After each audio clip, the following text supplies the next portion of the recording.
joining us now, Congressman Bryan Steil from House Financial Services and economic pro Mitch Roschelle with Macro Trends Advisors. Gentlemen, thanks for joining us tonight. Show the U.S. Senate races now moving to toss-up status, gang. These are the races that are really the most volatile and unpredictable in the nation, Congressman.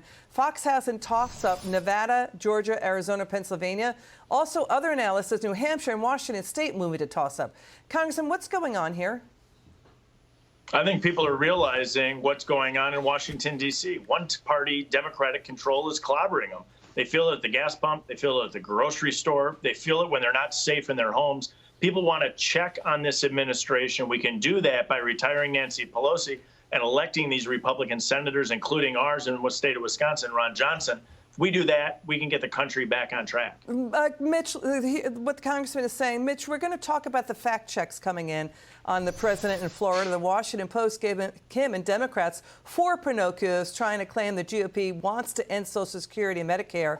This stems from Republican Senator Rick Scott saying all federal legislation should sunset in 5 years. He's not saying, though, that includes Social Security. He's saying to do a review, but he's saying it doesn't include Social Security and Medicare. What do you think, Mitch?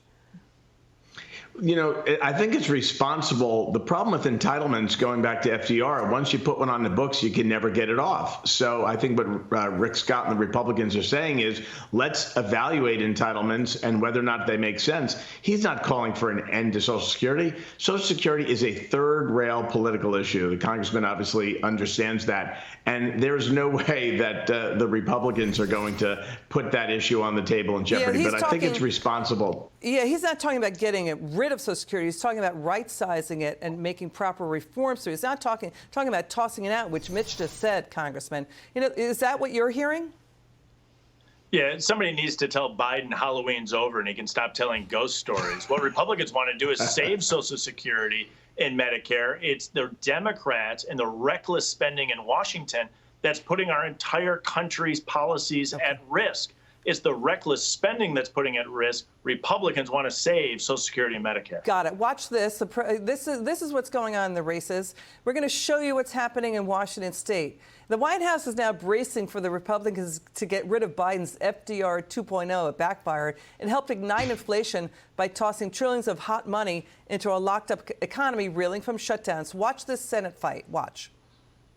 You know, Senator Murray really did believe in protecting our environment. Then I don't know why she sold our energy to Russia, because last time I checked, Russia doesn't have any environmental standards. She waged war on our American energy independence, which is costing our gas prices to skyrocket. Senator Murray went on the Senate floor June of 2020 and called for funds to be diverted from our police force. There's not even enough cops to prosecute sexual assaults and to follow up on them. That just seems absolutely unacceptable. 30 years in the Senate, and this is where we are? I certainly will ensure that the 87,000 IRS agents do not come after our small businesses and hardworking Washington families. Those making $25,000 are 5 times more likely to be audited by the IRS. So you hear that, right, Mitch? I mean, Democrats focus on abortion when working class mothers don't think about abortion every day when they're in the grocery store. They think about grocery costs and home heating fuel and oil and gasoline. Now wholesale gas sellers in New England and New York are starting to ration home heating oil amid a short supply. Again, New England and New York. What do you think, Mitch? You know what? I listened to that clip, and every bit of that was common sense. It was total kitchen table issues. It was completely relatable. She wasn't talking down to the electorate, and that's the problem. We've got the coastal elites that don't pay. They don't have money in their wallets. They don't understand these kitchen table issues. Everything is paid for them. Decades in the House, decades in the Senate. And I think that's the problem. There's a big disconnect between the coastal elites and the issues that face everyday Americans. So, you know, Congressman, now the president is going after oil companies with a potential windfall profit tax. If they don't invest to increase production.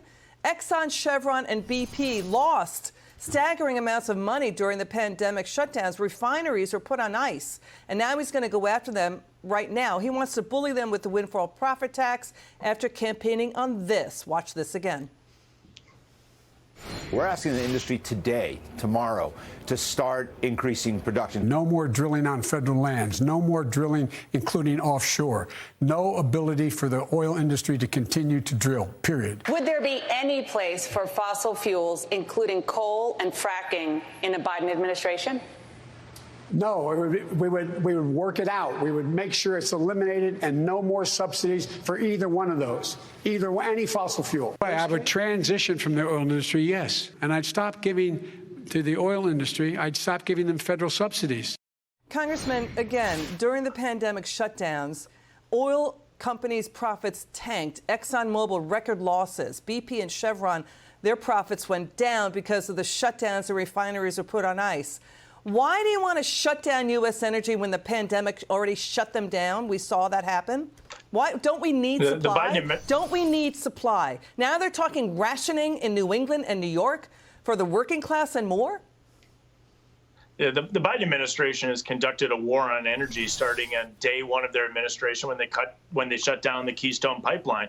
These terrible policies have continued, and it's the result of the policies that are driving energy costs up. Now we're a week away from the election, and we're hearing a change in tone from the administration. That'll last about 7 days. In 7 days, the administration is going to return to their war on energy. It's the reason we dramatically need to change course in Washington. So, but the congressman just said, now, Mitch, I want your response to this. You're going to hear cabinet member, he's a member of Biden's cabinet, he's Transportation Secretary, Pete Buttigieg is now avoiding answering whether Biden should run again. Watch this. There are figures, some substantial figures in the Democratic Party who say quite bluntly that Joe Biden should not run again for president in 2024. Let's listen to a few of them. We need a new generation. We need new blood, period, across the Democratic Party, in the House, the Senate, and the White House. I do not think that Donald Trump should run in 2024. I do not think that Joe Biden should run in 2024. I'm sick and tired of that generation being in power. We've got to move on. Are they wrong? The decision is very much above my pay grade. Really, Mitch? That's his answer? Really? What's his pay grade? What pay grade level would he give a straight answer at?